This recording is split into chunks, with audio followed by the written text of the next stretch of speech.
Well, Spurs lost the North London derby, and we have a massive Arsenal fan on the pod today. John Shimer joins us to break down Arsenal's win over Tottenham, Messi's prospects to play in the Premier League, Chelsea's abysmal summer signings, and gives us his predictions for the top six. We down here in the Rat's Tail Bunker and Barbershop Studio, and this is the Boys and Bolos podcast. Welcome back to the Boys and Bolos podcast. We down here in the Rat's Tail Bunker and Barbershop Studio, Jarrett. Week 28, it's over. We played week 29, week 28's over, and now we're going into week 30. You know, it's really annoying. There's still some straggling games from week 29. Yeah. So we're not going to have like a formal week 29 because we had week 27, week 28, and we'll have a week 30. But week 29 was just meshed all over there. So we're not going to have like a pod dedicated to week 29, but we'll touch upon the games. And there's some game in hand games still being played. Yes, there's so many game in hands games. Tonight on the pod, we have none other than John Shimer. John, welcome to the pod. How are you? I'm just doing spectacularly this weekend. He had a great weekend. His team, Arsenal, if anybody didn't know, John's a giant Arsenal fan. They won the North London derby. It was a controversial game, to say the least. And that we'll leave it at that. I think we're not going to leave it at that. Oh, okay. We'll get to it eventually. That was the first match next to like all the barrels of gasoline. Well, I mean, it was controversial. Well, you know what? Yes. I didn't think it was as controversial until about a couple hours ago when we saw that post. Where a former ref said it wasn't a penalty. Yeah. John, did you see that? Or so, he came out and he was like, I don't think it was a penalty. The reason why, if we're looking at the Lacazette penalty situation is because Lacazette mishit the ball.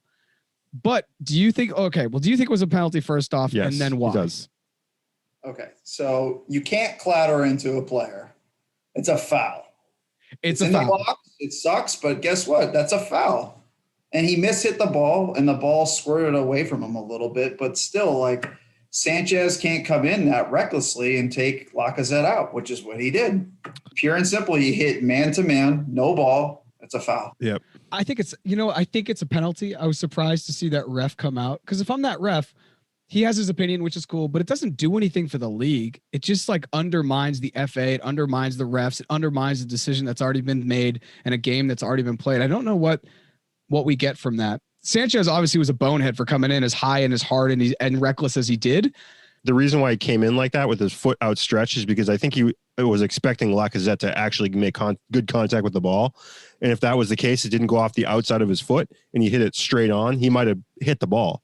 Oh, so in the event that Lacazette hits it well and Sanchez blocks it, I think it's still a penalty though, because he would have hit Lacazette but he has to make some kind of play. I mean, yeah, it's reckless, but what is he going to do? First of all, Lacazette beat Sanchez and the rest of the defenders. Like it was a great ball that he got. Sanchez doesn't have a choice. He has to do something.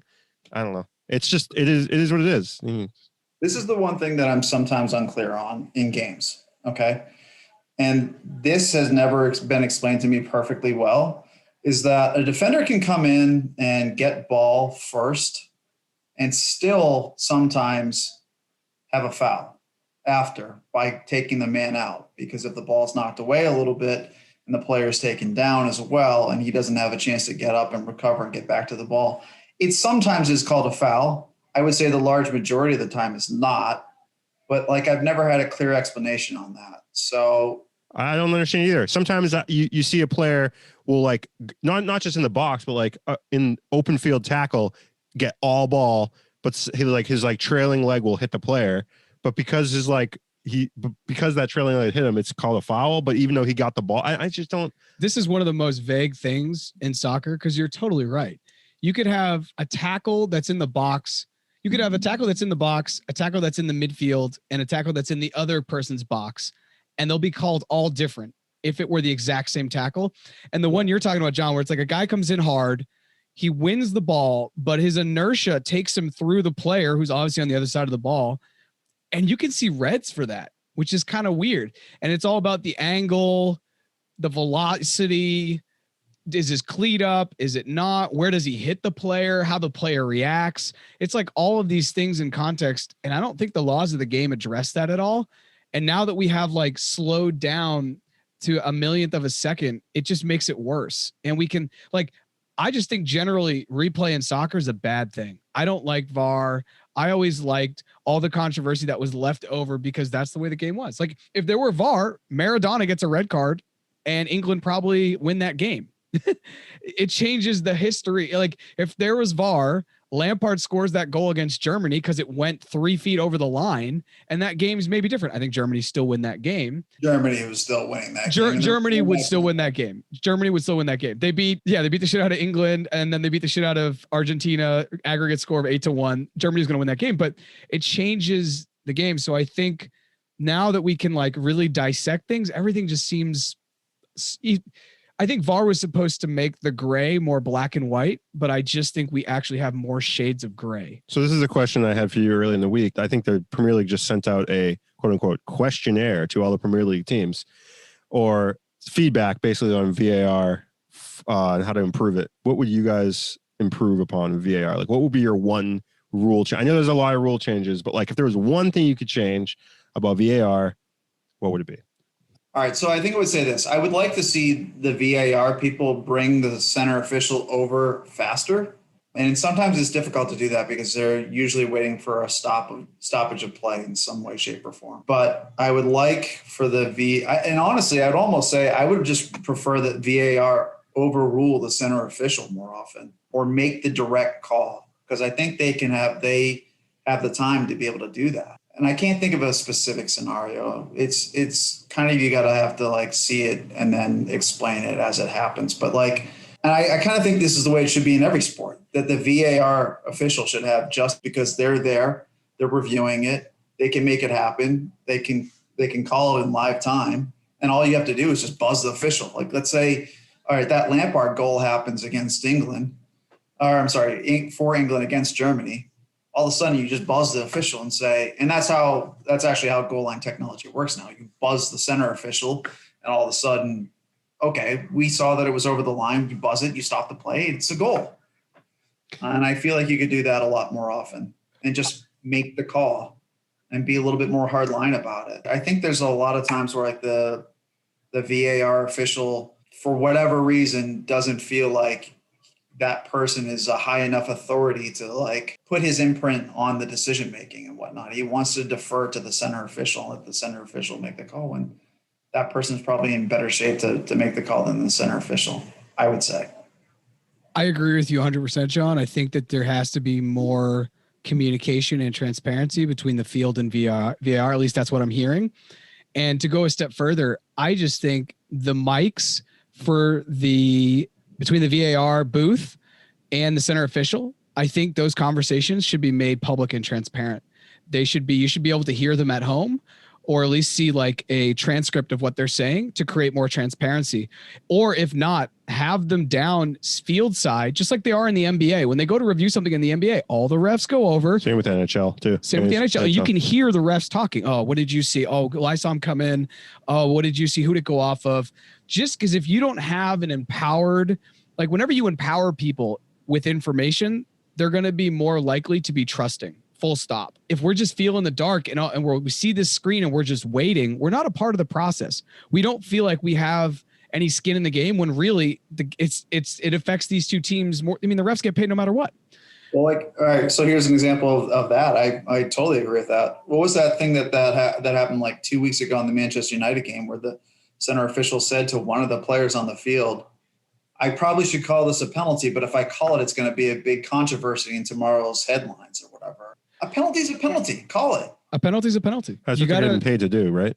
Yeah. I mean, a penalty is a penalty. If refs or any ref that is worried about social media or publicity or the press or any of that backlash, shouldn't be a ref. I totally agree with John. The big reason why I agree with John is because the ref in the VAR room is the same level ref as the one on the field, and they often swap. So like Mike Dean will be in the VAR room one day, Michael Oliver will be in the VAR room the next day. I want to see what Mike Dean's wearing in the VAR room because in my mind, he has a projector on the screen and he's in a hammock with like Tommy Bahama shirt and he's just watching the game and he's like, eh.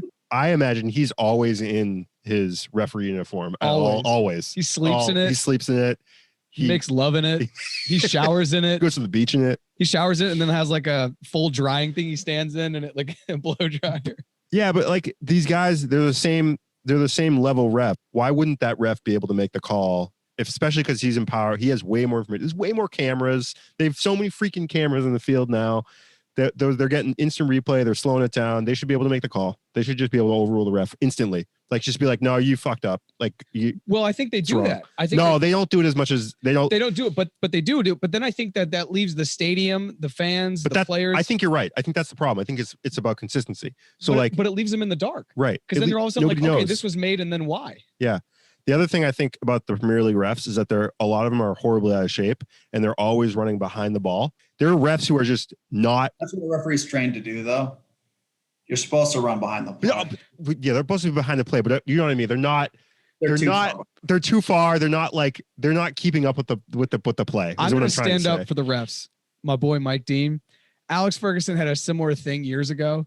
And he was complaining that the refs were super out of shape. And if you look at some of them, it's like, they just fell out of the pub. And then they went and looked at the average kilometers ran in a game, and the ref had like outran half of the United players. And Alex Ferguson was just like, well, all right. We've seen some pretty abysmal, we've seen some pretty bad Premier League ref performances though in the past. But do you think it's due to the fact that they're a little chubby? Yeah, some of it. I think some of it. Yeah. Could be. They're also really bad refs. Here's the thing with VAR. I think constantly about a play that happened in the 2010 final. It was probably the most controversial call that wasn't called in sports history. And it really, I think, it was the Nigel de Jong to Xabi Alonso's chest. Yeah. Nigel de Jong goes up for the ball, and he's a hack. Nigel de Jong is the Granit Xhaka or the Eric Lamela of that Holland team. Roddy Kid. Yeah, and he just kicks Alonso like square in the soul. Like if it were Mortal Kombat, it's over. Yeah. And so I think it was Graham Poll at the time. He had a decision to make. He's like, this is a red card offense, but we're about 13, 14, 50 minutes into the World Cup final. If I red card him, I've destroyed the game. And it was a stupid error. It was a stupid mistake, So he ends up giving Nigel de Jong a yellow. And then after, when he was talking about it, he was like, the game needed to be bigger than that play. And we needed to see the context of this is the greatest game on earth. And this is the biggest game on earth. And I just think in today's VAR, he's red carded just because of all the hype and too many people making a decision, and Graham Poll can't do what he's supposed to do, which is read the context of the game and make the best decision. So I think about it and I do think Nigel de Jong gets a red card under VAR. That doesn't seem unreasonable because we've seen way less given a red card. Yeah.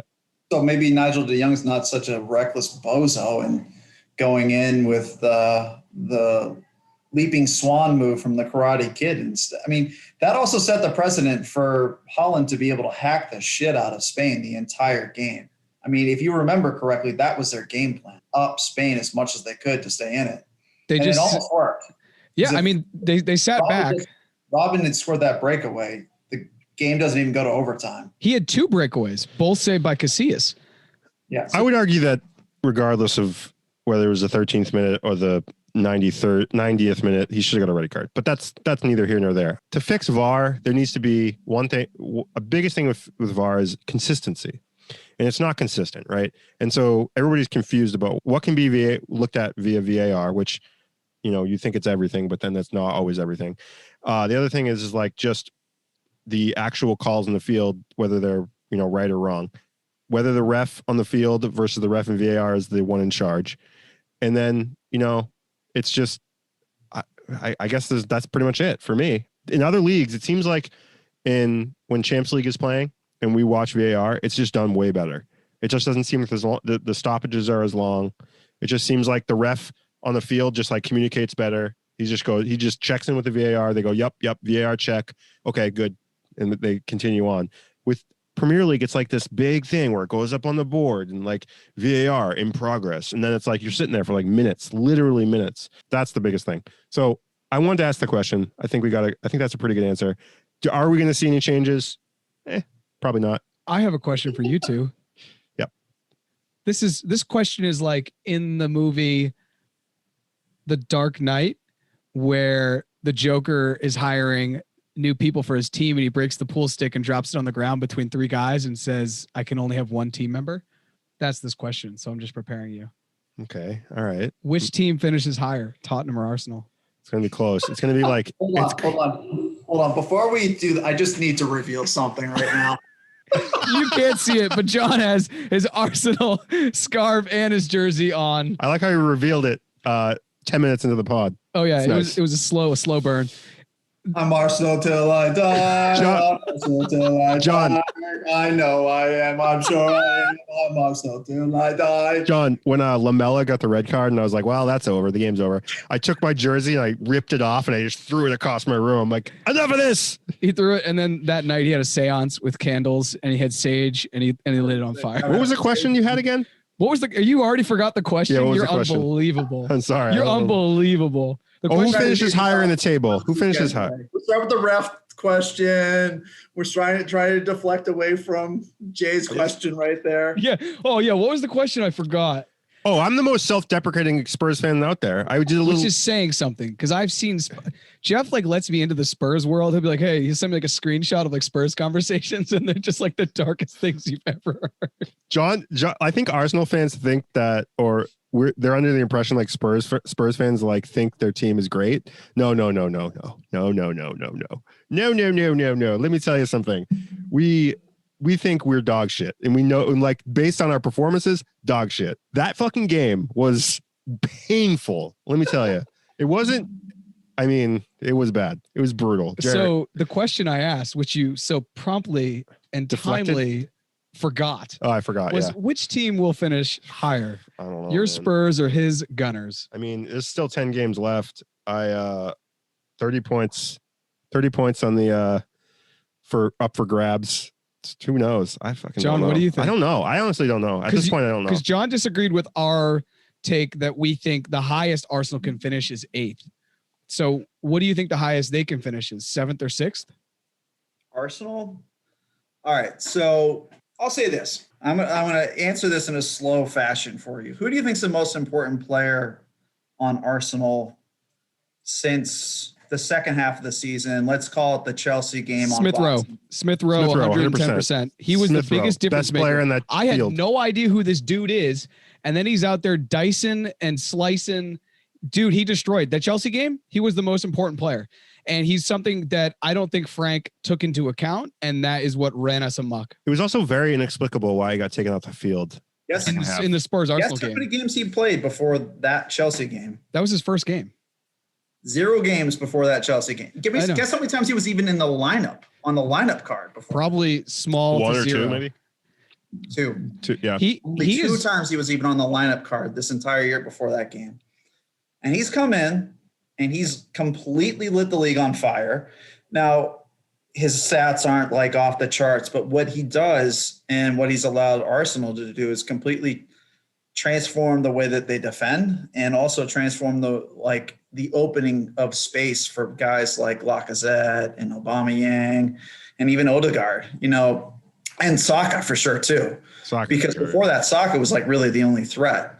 Aubameyang hasn't been a good player for them this entire year. You guys are better without Aubameyang, which is crazy. If you look at Aubameyang's wages and Williams, I think it's about $500,000 every week that I think is useless. I don't think it helps Arsenal finish as high up as they are, because when you have Smith Rowe and Odegaard, those guys were just running circles. It was a different team. Arsenal's a different, Smith Rowe is about 3 times as valuable to me than Aubameyang, because his connecting play is, I don't know, he's phenomenal to watch. It's not just that. This is something that we're trying to teach our Boston College guys right now, is how to make those runs through the lines to make the defenders respect what you're doing.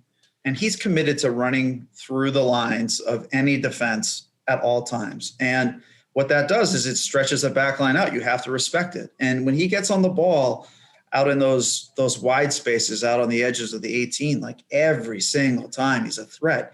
And so now both sides of the field between Saka and Smith Rowe, you have 2 guys that are fast, hard, shifty, know how to put the ball into those assist pockets to really create the goal scoring chances. I mean, that's what he's doing. And so I told you, Jay, that I was going to pull some stats for you. He started 10 games since that Chelsea game, or 10 games including that Chelsea. I'm sorry, no, 12 games including that Chelsea game. And Arsenal is 8-2-2 in those games. And I want to say they're like second or third in the league in points since that time frame.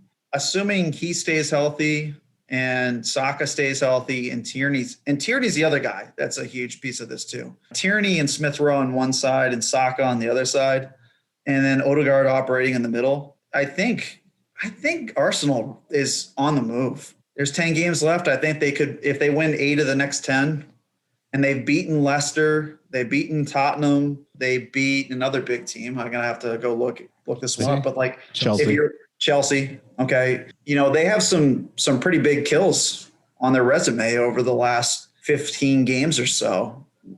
And not too many other teams besides Manchester City have that type of resume at this point. They only lost 1-0 to Man City, and Smith Rowe didn't play in that game. So the 2 games that he hasn't started, they lost to Man City 1-0, and they tied Burnley, I think 1-1.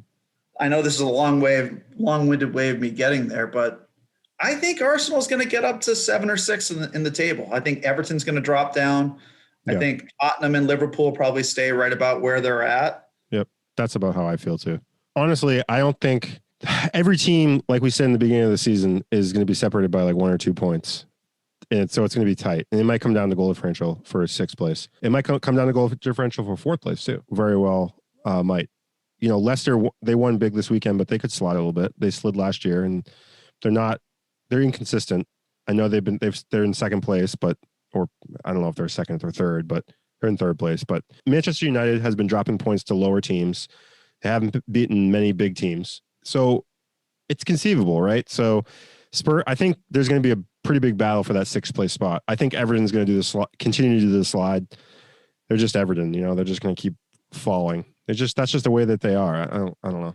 It's good that Aston Villa, sorry to cut you off. It's good that Aston Villa is already done the slide. Yeah. Aston Villa was 4th or 5th. And you look at it now, they have 2 games in hand, right? They still have these games in hand, which are killer because it gives this like opportunity cost potential look that maybe they could be higher, but they're in 9th with games in hand. But even if they win the 2 games in hand, the highest they can get is tied for 6th. Yeah. So they're going to start to go. Everton's starting to show signs. And it's really going to come down, like, what is West Ham going to be? Are they going to make the top 6, or is it essentially going to be the top 6 of last year, almost to the exact order? It could be to the exact order other than City and Liverpool flipping, with Leicester in 3rd, Chelsea in 4th, maybe Spurs in 5th, and then Arsenal in 6th. Or, I think it's going to come down to Liverpool, Spurs, and Arsenal for the 5th, 6th, 7th spots. Yeah, Liverpool won, Arsenal won. Spurs have to play Aston Villa still twice. One of the games in hand that Aston Villa has and Spurs have is head-to-head. Aston Villa has an absolutely brutal lineup, down the stretch here. They've got Spurs twice still. They've got Man United. They've got Chelsea. They've got Man City next month. They've got Liverpool.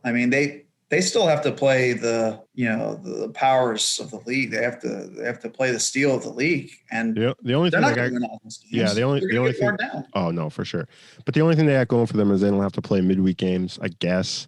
I guess. But they also don't have 2 teams like most of the other midweek teams. Yeah, they have one team. That's it. One of those players goes down. You saw Grealish going down. If Grealish comes back full strength, which is probably not going to happen, they have a chance. But you see how they are without Grealish in the midfield. It just doesn't work. Yeah, I was going to say that. Like, how long is he supposed to be out for? Because I can't remember what he got hurt for. But I don't remember either. I have no idea. I don't know if it was like an emotional injury. Oh, speaking of injuries, happy on the sideline. So Saka came out of that game half, I think. Yeah, what happened? Pepe came in. Saka did he just get bodied out of the game? Is that what happened? Is he just like a knock? Is that what it is? I don't know. They said it was. I can't even remember that. I think they said it was a tactical thing, but I haven't looked that one up. Because it was like end of the first half, Toby came in like pretty hard into Saka on the sideline. Saka like went down because he's a small guy, which it might have been a foul, but I don't know. But then he came out at halftime. I thought he might have got hurt. They put Pepe in, which whatever. Do you think Miguel Arteta is staying at Arsenal, John? I know you're probably looking up the Saka thing, but do you think Miguel Arteta is staying? Because there's been rumors that he may go to Barcelona. And if Barcelona come knocking with that job, there's no way he will say no to that job. Barcelona is such a mess, aren't they? They're getting hot off topic mess. here, but No. We could talk about Barcelona. It's a dumpster fire. It's bad. What a mess. I mean, you should have sold Leo Messi last summer and recouped an absolute fortune to help start the rebuilding process of life after Messi, which was coming either last year or this year without question. Would they say they're $1 billion in debt? Which I don't know how that's fathomable. Jay and I have had discussions about that, but like the amount of people that go to their matches, I mean, it's one of the biggest stadiums in the entire world. And they sell so many jerseys too. Like they just have to have. Yeah. I don't understand. I mean, it's really, really bad business. That's basically like looking at McDonald's and being like, how is that not profitable? Right. Because they're a global brand. You can't go anywhere in the world. And if you don't look around long enough, you will always find a Barcelona jersey. For always. Sure. Here's a big reason why they were such a success in the early 2000s and into the teens and whatnot. They were taking all their kids from La Masia and implementing them into their roster, or they were loaning those guys out to like Piqué to Manchester United and then bringing them back. Fabregas to Arsenal. And bringing them back, or like selling them. Like Cesc Fabregas was sold, but they were able to bring Fabregas back at a discounted rate because Fabregas always said, I'm going to go back to Barcelona when they want me, which is what happened. They've gotten away from that in the last decade. They really have. And they've sold off some guys that could be playing for them instead of bringing them up. And what that's caused is let's buy what's his name, the forward from Atletico Madrid, the French guy who absolutely sucks for them. That was one of the worst decisions in soccer recent memory for buys. He doesn't fit into what they do. He doesn't fit into their playing style or any of it. Coutinho was worse. Same. And even worse than that was Dembele, who they paid $150 million for. They took the Neymar money and they bought Dembele. I was like, what are you guys doing? At least Dembele was young. Yeah, it's true. Philippe Coutinho and Griezmann are at the back end of their career. So if Dembele didn't work out, you can at least recoup money on a resale. You can't for those other two guys. We were talking about Footy Emporium put something up once again. If you don't follow Footy Emporium, follow them. We have no reason to say that. We get no sponsorship, but they put up a stat that was like Barcelona's eagerly trying to get Coutinho off their books because they still owe Liverpool $50 million. So then they're going to take that new team and just pay them directly. We don't just pay them, which is insane. That is like the worst business. That's like, honestly, it's like the financial crisis of 2008. Like a bunch of people getting mortgages that don't even have jobs. It's laughable. It's asinine. So, okay. So this goes back to the question though. Do you think Arteta goes or stays then? Or does he go and under the guise of like, we're going to go in a completely different direction of the club and we're going to go back to the Masia and try to pull up guys and we're going to change it. I just think as a Spanish dude, and it's Barcelona, if they come knocking, I don't really see people say no to Barcelona or Real Madrid almost ever. I can't remember a time when someone's like, nah, I don't really want to go there. Well, let me say this first. It's hilarious that now he's getting, because they've all of a sudden started playing well again and doing what I thought he was going to do initially. What were you, about 3 months ago, where he was, not even 3 months ago, 2 months ago, the Chelsea game. He loses that game. Everybody's calling for his head, which I was not. I was really not in favor of that at all. I think the whole who's going to get axed next thing in the Premier League is outrageous. See Sheffield United and what Chris, what's his name, has done for that team. Chris Wilder has done, for so long. Sometimes that stuff is insanity. So now all of a sudden Arteta is got Arsenal playing really, really well. And now he's getting linked with one of the jobs in the world of football. I don't even know if he's their number one choice, to be honest with you. I think Xavi is really their number one choice. I think Arteta's a little bit of a smokescreen, to be honest. They wanted Xavi before they hired Koeman, and Xavi was like, no, I don't have enough professional managerial experience. I need to get a little bit more seasoned. Xavi's coaching that team in the Middle East, I think in Qatar or something like that. And I think if they go back to Xavi the next time, I think Xavi would say yes. I mean, Koeman's doing a fine job with that team there this year. Like, I know it's a new president. He probably wants to bring in his own guy, but Ronald Koeman has done a pretty good job with that Barcelona team, given their limitations. They sucked in the Champions League, but you know what?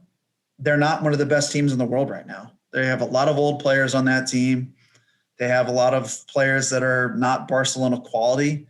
when we think of the glory days of Barcelona, how many of those guys are going to be able to play on that team? There's only a handful. There's Leo Messi, and that might be it. That's it. Everyone else has moved on. And since Iniesta left, they've only won one cup, and he left like 6 years ago, which is super daunting. Obviously we're a Premier League podcast, but talking about Lionel Messi is world football at its best. I think they bring in Xavi basically to be like, you need to keep Leo here. You can keep Leo here. If you come, you will help us keep Leo here. But obviously on the other side of it, I'm torn because I'm like, do I want Messi to come to the Premier League? Yes. Am I excited to see him go to a Manchester City team that's already probably top 4 teams in the world? I mean, no. Holy dog shit. That's like, honestly, that's bigger as far as domination in my mind than Durant when he went to the Warriors. I mean, it won't even be fun, especially with Liverpool having dropped off and Manchester United being like this weird Bruno Fernandes show where they're riding on his coattails. Cause that only goes so far. So I don't know. Like we'd like to see the Premier League when you start off, you're like, all right, everyone has a chance to win, or at least, 5 or 6 teams have a biting chance to win. You think, oh, like at the beginning of the season, people are like, oh, Spurs really has a chance this year. Look, they brought in Gareth Bale. I think Arsenal coming off the FA Cup win. Messi's going to either one of 2 teams. He's going to City or PSG. City or PSG. Can I say something about that too?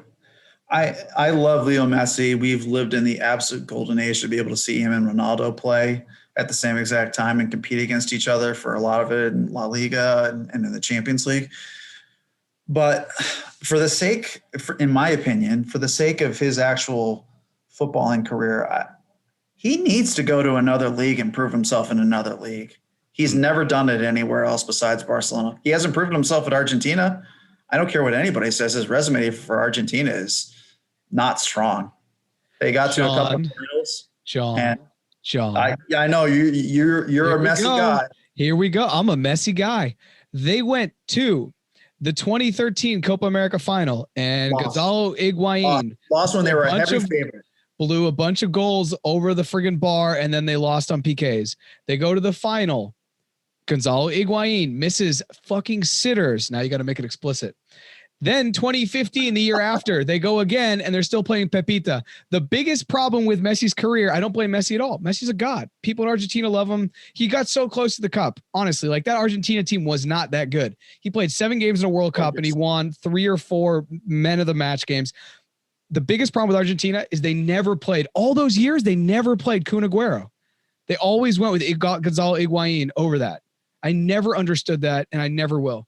In 2013 Copa America, 2014 World Cup, and 2015 Copa America.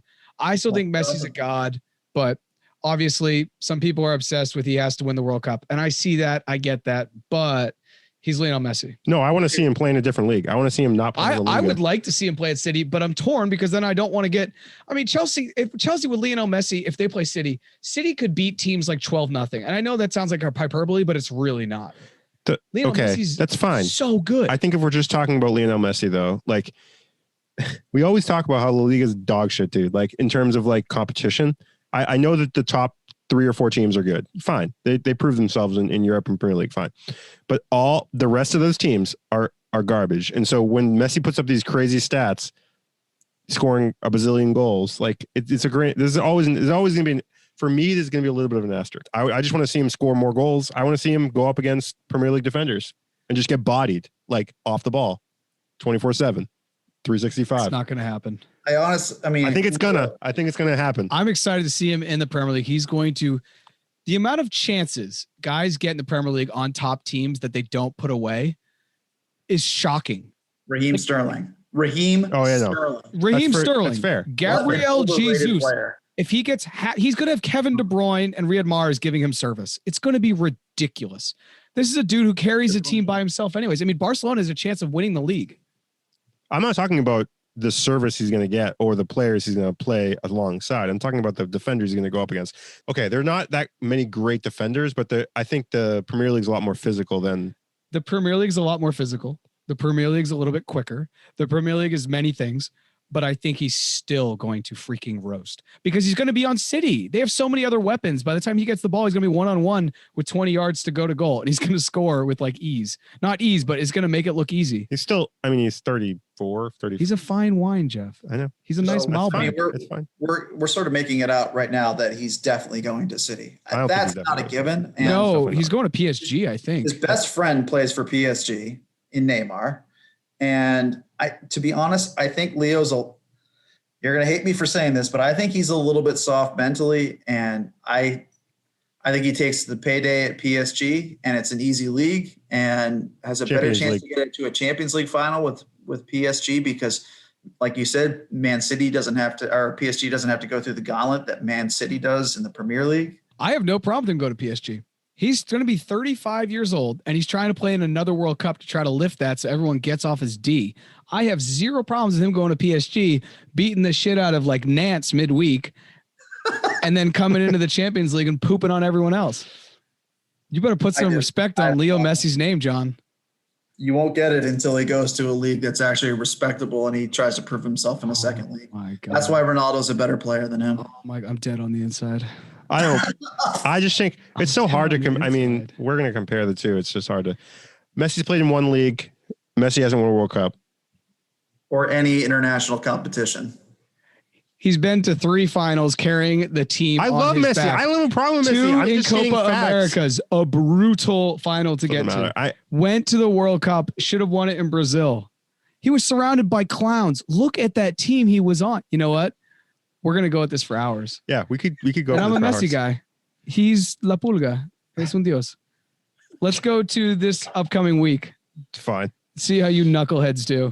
I will say, if either of your knucklehead teams finishes above Chelsea, I may coup de grace. I may just like commit suicide like Samurai. Just open up my innards. Tuchel. I mean, I will say this one thing about Chelsea: they can't score goals, so it'll be a lot of ties for you. You also have to go through the gauntlet the last our last 4 games, John. Have you looked at Chelsea's last 4 games? They're brutal. No, I haven't. They're the most. I look at them and I'm like, we could maybe get 6 points, maybe we lose all of them. Last 4 games. Here we go. Manchester City, a Billy on the field. Arsenal, Smith Rowe might do another tap dance. Leicester City, Jamie Vardy, I don't know. And then the final game, we have to play our own Ross Barkley at freaking Aston Villa. All of those games will not be easy. No. They're all teams like we tied Aston Villa, we tied Leicester, Arsenal beat us, and City beat us. So Tuchel's all about that tie. We're all about that tie game. It's so awful to watch. Tie Could also game. be playing Champions League football still then too. So Gouge my eyes out. We really need to be playing Champions League Gouge football. my eyes out. If we're not playing Champions League football, God. honestly, I hate watching. Not to mention, Tuchel hates Pulisic. He doesn't hate Pulisic. He has plans for Pulisic. He has plans. he's a closer. He wants Pulisic to be a closer. He wants him to be a super sub, and Pulisic's like, no, I'm number 10. I want to start. He does. You know, clown. he thinks of Pulisic like a closer, a finisher. And he's like, no, dude, you need to just put me out on the wing and get me one-on-one opportunities as much as possible. He plays him as a wing back. I'm dead on the inside. What the fuck was that about? That game was inexplicable. I have no idea what was happening in that game. He got subbed out in like the 56th minute. It was rough. That hurt. That game hurt. We're going to this. They played Leeds and they couldn't games. When are we going? Leeds Yeah, is that a was- trash defense, dude. You gotta come on. You're not gonna talk about this. Leeds. You deflected Chelsea's tie. That's I'm what you trying to did. figure out where we are. He tried to do you wanna know? What do stoke you the wanna know? Arsenal Tottenham fire. What do you want to know? I want to know why they're so dog shit against some teams, and they show up against Atletico and they. Because we have a mediocre team, and against Leeds, he tried to do a 4-back and he didn't do a 3-back, and we looked way too spread out in the back. And we had Rudiger and Christensen trying to play a 4-back, which is like you and me trying to play 2-on-2 Isn't Thiago Silva in Kevin Garnett better and Paul now? Pierce. It's not going to work. Isn't Thiago Silva? Thiago not Silva's injured anymore? cozy on the bench. He's not He injured and Pulisic anymore. are like trading Pokemon cards on the bench. I don't know Tuchel- what's going on. I'm just saying. Tuchel, I have no answers. The conservative approach of Tuchel is just like, I want to like die. That freaking Manchester United Chelsea game was like hot pokers in my eyes. It was Leeds was brutal. rough too. Leeds was pretty rough Leeds was as rough. well. Because that is Well, when that is- Bamford went out, that kind of like, I mean, Yeah. he's such an important player for that team. That was a weird injury too. yeah, he was like a hip injury or something. Yeah. But I will say that Leeds defense is absolute dog shit. So for you guys to not even like have any chances on goal, brutal. So, I agree. It's brutal. Well, that's what happens when you don't play Giroud, you don't play Abraham, you don't play Werner to start, and you don't play Pulisic. You just play scrubs. Well, an $80 million scrub and Havertz. Oh my God, dude. Havertz. I don't understand how Giroud is not getting any games for that team. He's been easily their best center forward this year. The only reason why I think he sat against Leeds is because he's going to start against Atletico. That's it. It was a tactical thing. We should be able to beat Leeds without him starting. But if he's not starting, then I want Tammy Abraham in the middle. We need some kind of a body up there, because otherwise you just have a bunch of dudes my size just running around doing step overs for no freaking reason. It's horrible. Hudson-Odoi looked good when he came in too. I don't know why he didn't start. Yeah, when Hudson-Odoi is like FIFA 11 on Chelsea, that's where things are. I still think they should trade him. Can we say what an absolute disaster last year's signings look like for Chelsea right now? It's really rough. Chilwell's hardly getting a game for those guys. Havertz and Ziyech are both on the struggle bus. Timo Werner has been, oh my God, since the last World Cup. He played well for RB Leipzig last year and had a bunch of goals. But to me, and I'm a huge German fan, Timo Werner has been one of the most disappointing players that I've watched play in big games over the last couple of years. I thought he was going to do well for Chelsea, and I thought they were going to play him down the middle, but he's too small to be a center striker. And he's not good enough 1v1 to go at guys in the Premier League. He's just not. He's a very direct player, run right off the back of your shoulder. And I just don't think he's tactically astute enough or technically good enough to make it for that team. I have a German friend that I have arguments with all the time about him. He's like, oh, he scores 1 million goals in the Bundesliga. And I'm like, okay, yeah, well, they did really well pressing, and Nagelsmann's an absolute genius. See the last 2 years in the Champions League with RB Leipzig. But I think that signing's awful. Havertz, I think, will work out eventually, but he didn't have a preseason. He got COVID and was really sick with COVID, and he's just had no time to adapt. It's super rough. No one's going to say it's not rough. We signed 5 guys, and there's an argument to be made that Chelsea's better when those 5 players don't play, all 5 of them. Yeah. We've played well without Thiago Silva. We've played well without Chilwell. We've played well without Burner. We've played well without Ziyech, and we played well without Havertz, all on the field, which is insanity. I don't know what Chelsea has plans for in this summer, but they need to get Ziyech off the books as soon as possible. He just does not fit in, and he gets bodied in the Premier League. Completely blunder. Thiago Silva, I liked the signing, but he's a 36-year-old center back. That was a team last year, and you talked about it a lot in the past, that was screaming out for going and buying Upamecano instead of Timo Werner. They were screaming out for buying Koulibaly from Napoli or somebody of that in that ilk versus all the other playmakers. You don't spend that much money on a left back. You just don't. It's bad business. It's not good. It's not good. And I don't know how Chelsea move forward because they have Chilwell there. It's a shit show, right? I do think that they're actually have a better lineup. And now that they're going to a 3-back with wing backs, yeah, Chilwell doesn't really fit in that. They'd rather play Reece James and Alonso. Thiago Silva doesn't fit in that. He's always played in a 4-back, being a central defender. And then when you move up, the space is different, and Pulisic gets lost because he has to come in the middle more as opposed to starting out on the wing. So it's very uncomfortable. And more importantly, let's look at the next week's games, because I realize that week 30 is 2.5 weeks away. So we're just going to look at 4 games for the end of week 29. Oh, okay. But it has both your teams in it. So we'll talk about that. So Fulham versus Leeds, John, who do you have? Oh man, Leeds is such a helter-skelter team, aren't they? They're on the slide, basically.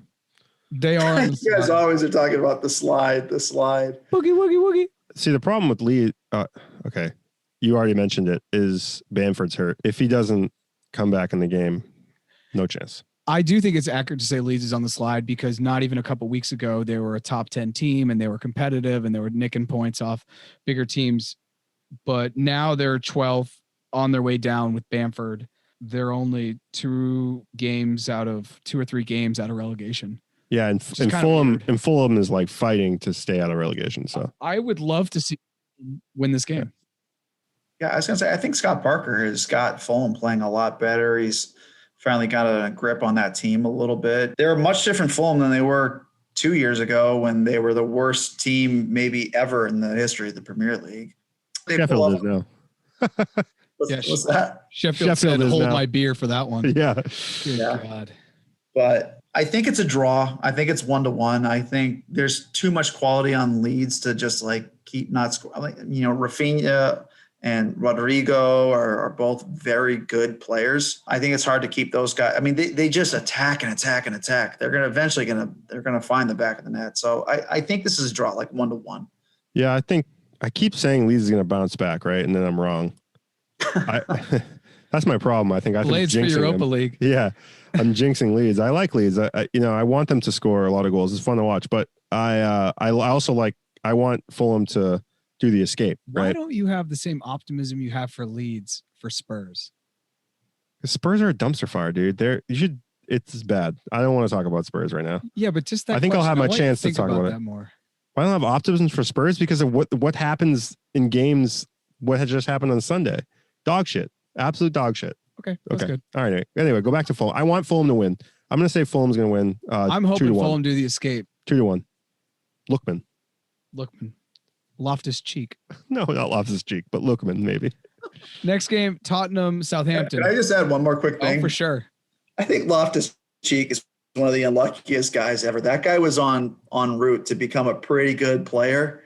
And you guys have talked about it earlier on the pod. I was at the game when Loftus-Cheek tore his Achilles against the Revolution. You went to that game? That was the most unlucky shit ever. It was such a stupid match.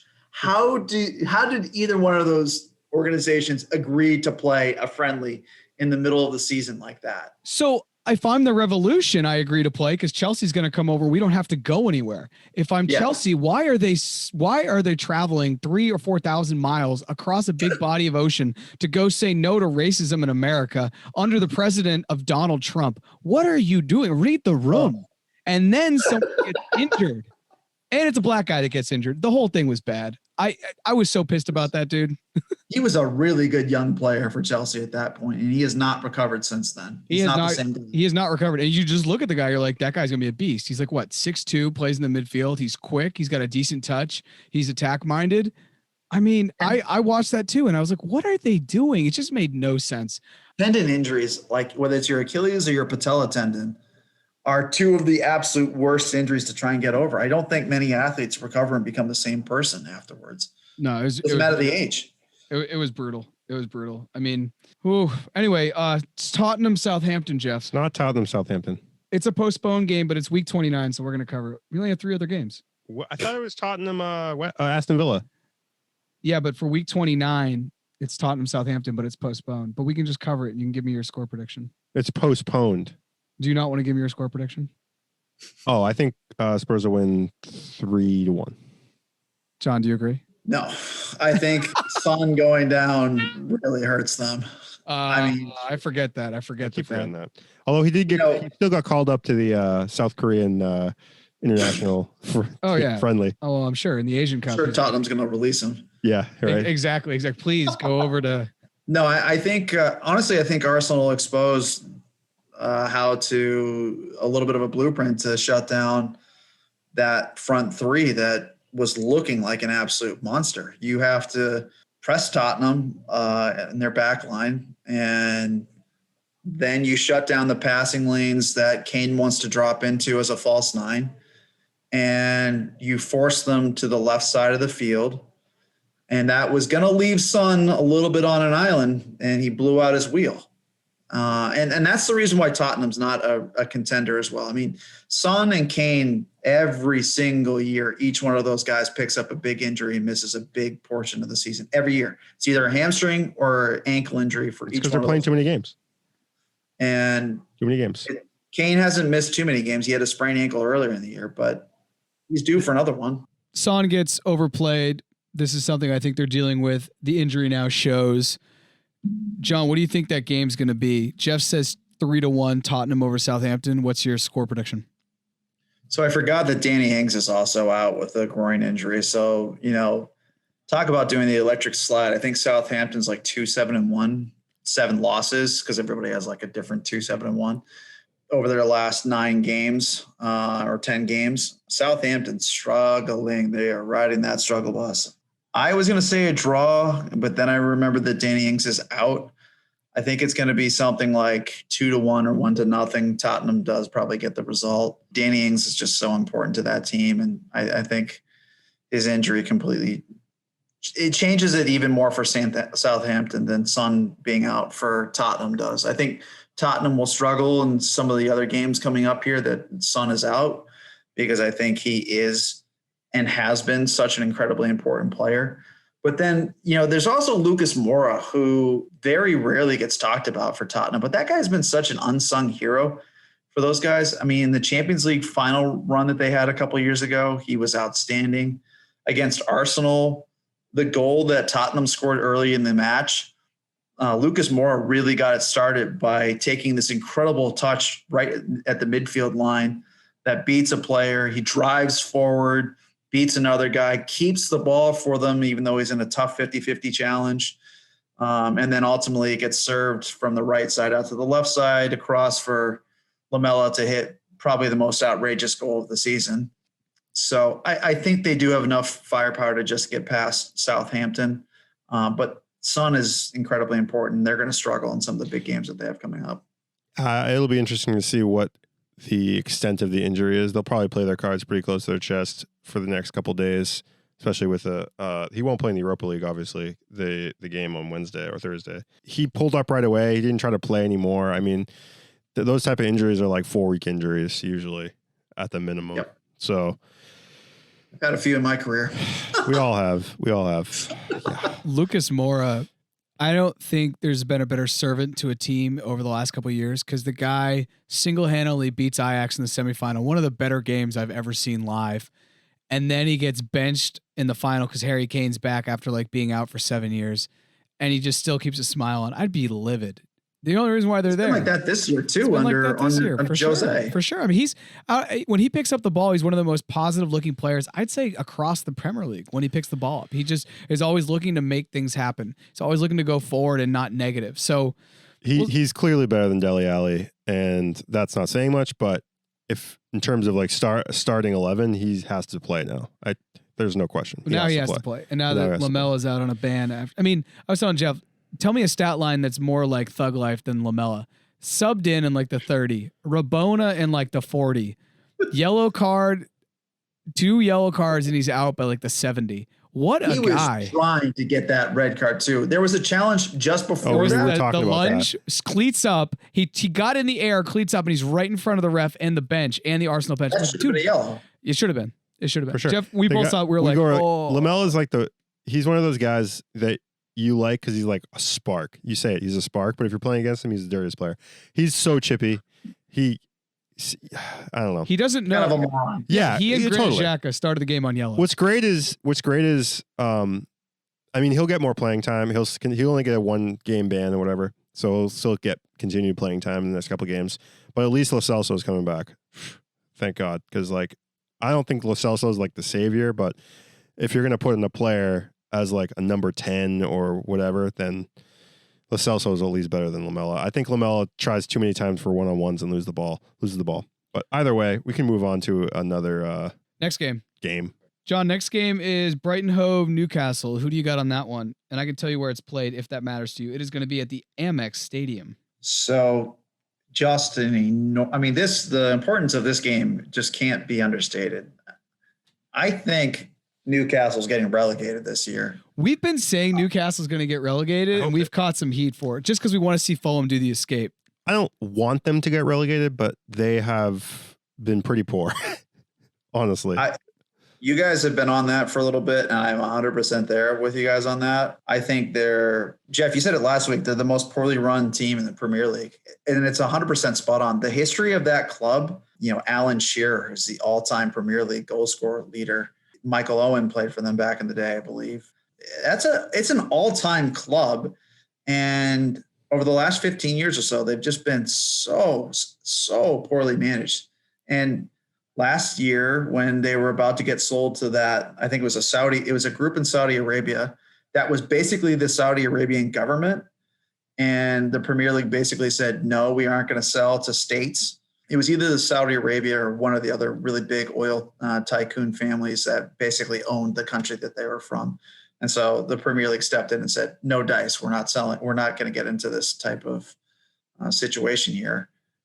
I think since that happened and the momentum was like, it was looking like, okay, they're going to be the next Man City. They have so much money. They're just going to pour it into the club. And then it didn't happen. And now all of a sudden there's like that huge letdown and they didn't really invest in their team. Callum Wilson's out. I think they're doing the electricide all the way down to the drop zone by the end of the season. And I think Brighton wins this game like 1-0, 2-1. Yeah, I agree with that.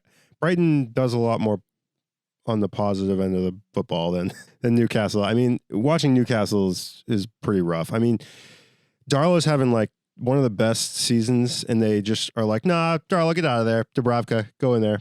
Fuck it up for us.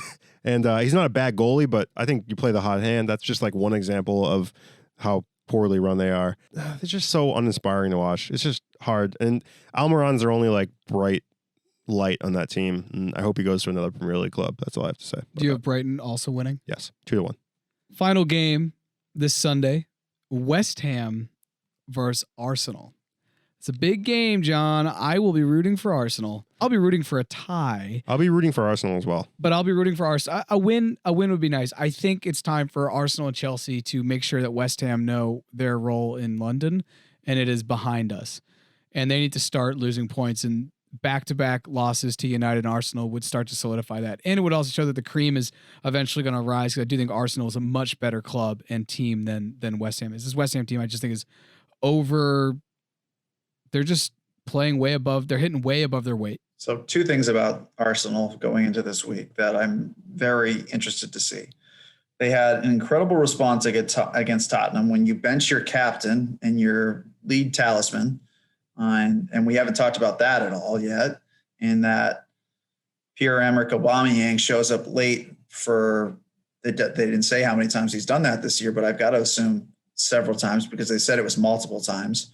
And that's what got Aubameyang basically eventually axed from Borussia Dortmund previously, which is why they wanted to sell him, because all of a sudden he was doing all kinds of, I don't know, somewhat selfish things. And I thought he had sort of gotten by that at Arsenal, which is why they gave him the captaincy this year. But apparently not.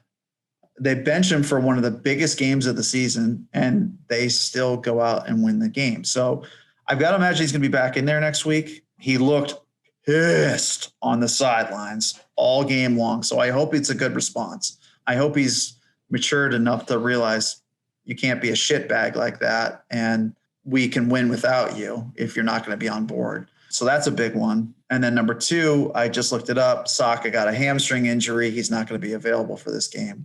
I don't really think. You picked up a hamstring. So, interesting. That's what they said. That's what they reported. So I don't know. Weird. Saka's been their best player this year. Yeah, no, I like Saka. I think he's great. I think Smith Rowe's been their best player, but actually I just think they've both been phenomenal. Saka's been their best player more of the season, obviously, because he's played longer, but I think Smith Rowe's impact is, I'd rather have Smith Rowe play than Saka. I guess I'd just say that. I'll agree. And Odegaard's been a nice signing for them. He hasn't been outstanding, but he's really solidified the midfield. Thomas Partey is now healthy. So that midfield threesome of Odegaard, Partey, and I think Xhaka is such shite. But between the 3 of them, they've been pretty good when they played together. And Smith Rowe going out on one side, put Aubameyang back in there, maybe on the other side, maybe Lacazette down the middle. And I mean, I think they have enough to get it done. Yeah, Xhaka. The problem with Xhaka is just like yellow card bingo. Like, when is he going to pick up the yellow card? Because he picks one up almost. It's like every other game he gets one. He's brutal. I mean, he's not choke slamming a guy. He's picking up yellow cards and wild tackles, just wild tackles. He's dog shit.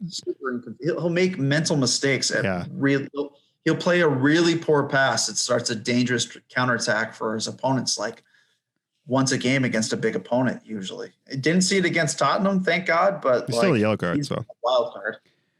The thing about Odegaard is one of his best. This is something Evan Chung said when he came on and we talked about Chelsea. He's like, I forget the player. He's like, I like Reece James. Oh, he's like, I like Reece James because it means Azpilicueta doesn't play. If I were an Arsenal fan, it's like the same thing. I like Odegaard because it means Danny Ceballos is on the bench, because Danny Ceballos is just constantly in a game of possession. He's like actually not trying to score. He just looks like Willian when he came off the bench. Jeff and I were counting. He's like, it must be in his contract to just try to get 100% passes because he wasn't trying to do anything else but like find the open man in a very safe manner. And it was just like whatever. But what's your scoreline for this game, the Arsenal West Ham? I think 2-1 Arsenal. And like you said, I think it's time for Arsenal to start saying we're a big club again. And I think they've got their confidence back. I think they're starting to get a little bit of their swagger back again. They've beaten Chelsea. They've beaten Leicester. They beat Tottenham. I just think that it's not good from I will continue saying that West Ham being in like any Europa League, Champions League competition, they're not ready for that. They're not a team that's going to be able to compete on multiple competitions. They're just not built that way, and they're not ever going to be built that way because they're a small club. And I don't mean that in any disrespect. A mid-table club. Yeah, they're a mid. Yeah, okay. They're an Everton. They're a mid-table club from London that if they got the right price for a Souček or for Declan Rice, they're going to take it because they're going to take the money. They're not about building this like big team, this Champions League club. They're about staying in the Premier League, taking their money, being responsible. So that's why it's like it wouldn't be, as a Premier League fan, great to watch one of those teams in a European competition because they'll get to like the round of 16 or whatever because they'll beat a bunch of Austrian farmers. If they're in the Champions League, they will not get to round of 16. Right. If they're in the Champions League, very true. But if they're in the Europa League, they will, but then they'll lose. So what's the point of that, really? One of my friends actually brought this up to me about a month or so ago. And it's like, if West Ham had just kept their players over the last 20 years, they could have won 4 or 5 Premier League titles. They had guys like Rio Ferdinand. Mascherano, Tevez. John Terry, Frank Lampard, Tevez, Masha. Now Declan Rice. Yeah, just a shitload of guys that are like really, really talented. But I will say this about West Ham this year. All the props to those guys for doing what they've done. Last year, they were in the relegation zone for a lot of the season or right around it. And David Moyes helped them do the escape at the end of the year. They started playing better football, and they've carried that into this season. And they've had a dream season this year. So looking at players and thinking more broadly about the league, we talked about Smith Rowe, I think, being a surprise this season for Arsenal. John, is there another player that has surprised you? For us, Gundinho has been a surprise, but is there another surprise out there that, like, when you look at the league, who's like a most improved player? Yeah, I mean, we haven't talked about Manchester United at all today. That's a good thing. Yeah, I'm not a huge United supporter, but at the same time, I think it's good for the league when they're a good team. So I think what Ole Gunnar Solskjaer has done there is, he's solidified them again as one of the top teams in the league, which I like. I think, again, like I said, I think it's better in all sports when your big teams are doing well. I think it's a little bit more fun because you want to hate them a little bit more too. But when you look at their midfield, obviously Bruno's been the guy since January of last year, but the other guy you wouldn't think of all that much is Scott McTominay. Yeah. The last 21 games that they've played in, they've only lost one game that he's played for them. They are 12 wins, 1 loss, 8 draws. A lot of draws, obviously, but there's a reason why they have vaulted to the top and really solidified themselves as the second best team in the league behind City this year. And he's really locked down that defensive midfield role for them. I think he does a lot of things that Jordan Henderson has done for Liverpool over the last couple of years. He's really solid. He's fast and mobile as a big guy. He tackles really, really hard. He keeps the game pretty simple. And every once in a while, he'll slip a run into the box when you didn't notice it and bury one on you. Yeah, he makes Harry Maguire look a hell of a lot better. Let me tell you that much. Harry Maguire is not that good. And that center back tandem sucks. Yeah, honestly. They spent way too much money on Maguire, and Lindelof is a clown. He's an absolute bozo. Yeah. I think McTominay has been pretty good. There was that one game where he scored 2 goals in like a minute. I mean, we were just like, what happened? And it was McTominay. And they were nice goals. They weren't like, he cherry picked a corner, the ball dropped in the 6. He like poached them. It was nice. It was nice.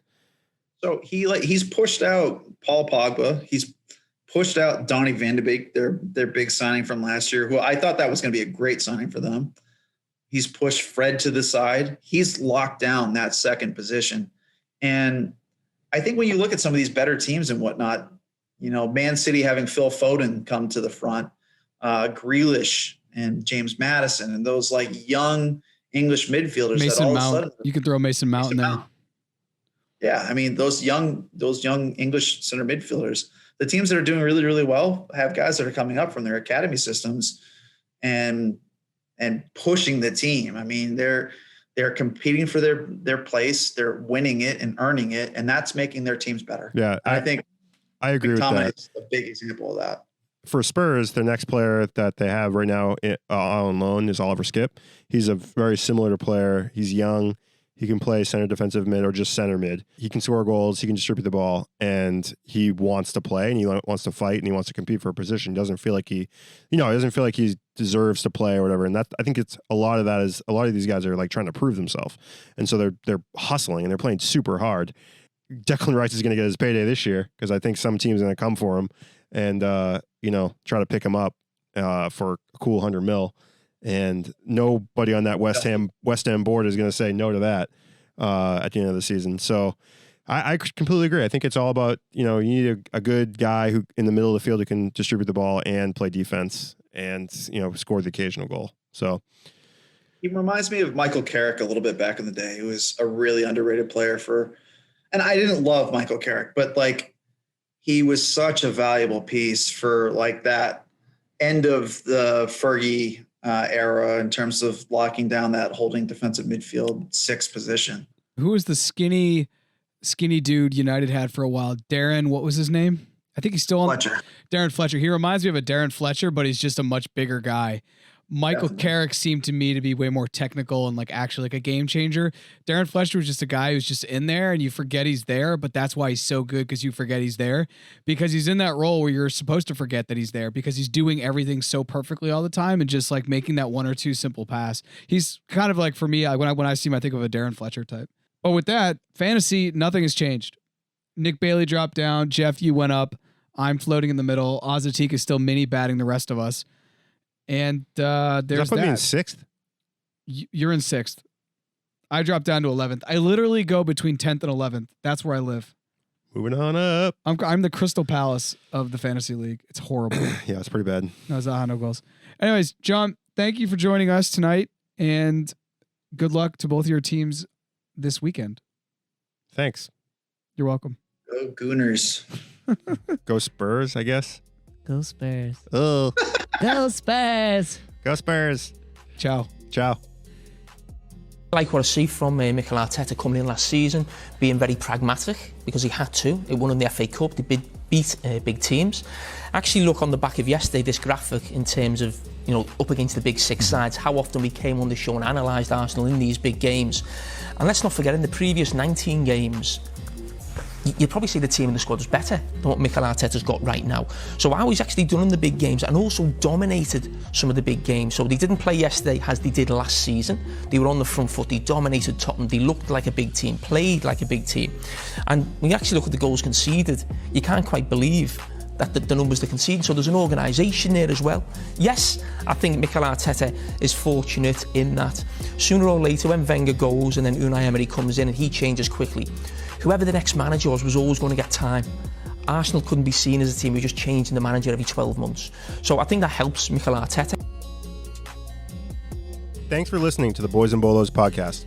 You can find us on Facebook, Twitter, Instagram, Patreon, Twitch at Boys and Bolos. If you'd like to be a guest, please reach out.